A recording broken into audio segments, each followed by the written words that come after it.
Alright, so I know I'm very late on this, I'm sorry, I've been away doing other things, I'll be going back to college soon, and pretty much everything's just hectic, so there probably won't be as many videos going out until I get things sorted. So yeah, with all that out of the way, let's get into the video. Welcome back to last month on the internet, a title I should definitely change, but probably won't, because I'm extremely uncreative. So, football didn't come home, get it up yees, you English bastards. To be fair, we can't really speak. We haven't even qualified for the last two. Wait, what's this? Another YouTuber event, because they always go well. So, FouseyTube.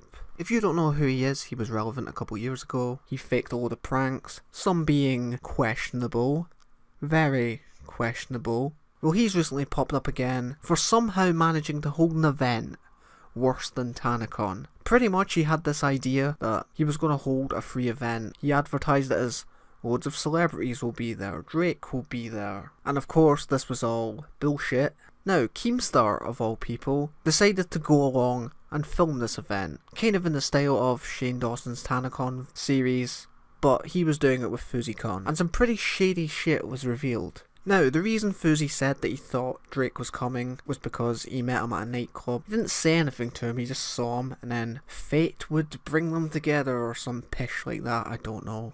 Well, I believe Fousey knew Drake was not coming along to this, and the signs are very obvious from when you watch Keem's documentary, such as Fousey not being at the event, but then all of a sudden there's a bomb threat that's called in, so the event gets cancelled. Fousey still keeping up with the act that yes, Drake was coming along, but he now can't because the thing has been cancelled, and I honestly think he thought he could get away with this by deliberately setting up things to fail. Because the thing about Fousey is he paints himself as a positive character. He's this motivational god, he's the Tupac of YouTube, and he's really not. He's just a nutcase. Now, I know people are saying you can't judge the guy, he's not been taking his medication. No, I think you can judge the guy. This guy was doing shady shit when he was on his medication, such as he used a kid who had cancer. That kid is now dead, by the way. Pretty much this was around the time of when he was getting a load of hate because of faking social experiments and stuff. And to get around that, Fousey actually filmed visiting a kid in hospital who had cancer and used that as a way to move the light from the negative to, oh look,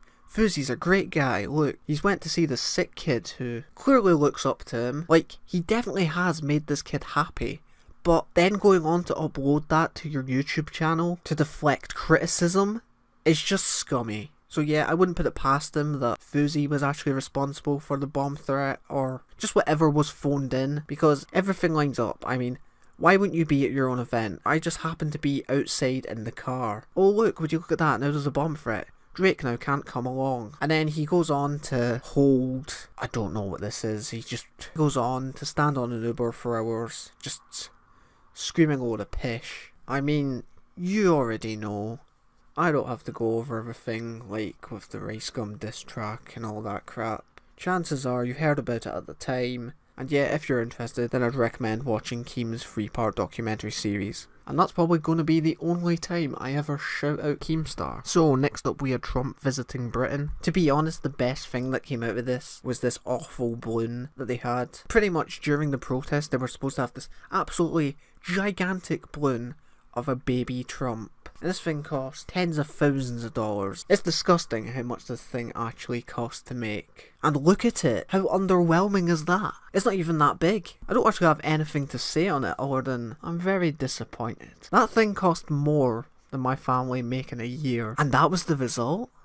And finally we have the second KSI and Logan Paul press conference. And what a shitfest it was. So KSI walks out, pretty much repeats everything that he said in the first press conference. However, Logan doesn't do anything. In fact, he just sits there, takes it all in. I think he even starts crying at one point. I honestly do not know what was wrong with him, but he was not in a good way during this press conference. The whole thing was just a disaster. There was people constantly throwing stuff on stage. Like, no matter how many times True Geordie told them to stop, they just didn't care. But yeah, cutting to the chase, Logan ends up walking off stage. He probably went off in embarrassment from his dad making your mum jokes.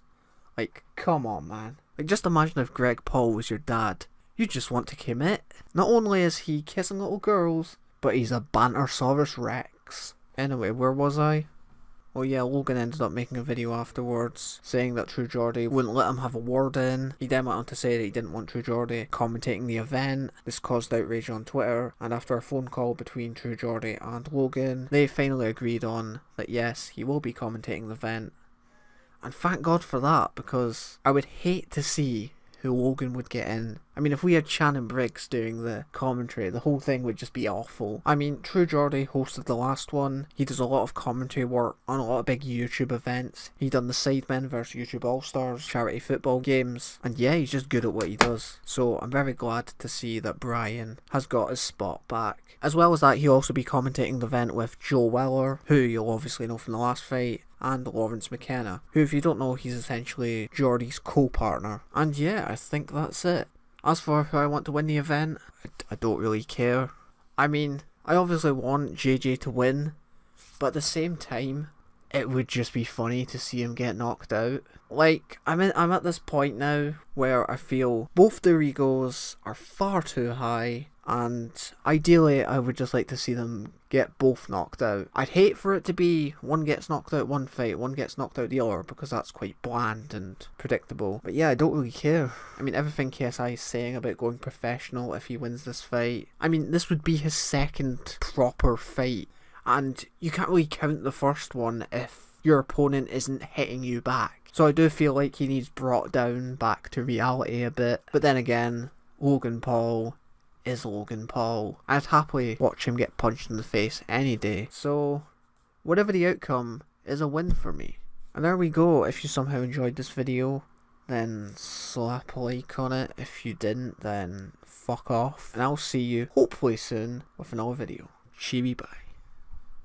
Well, that was fucking terrible.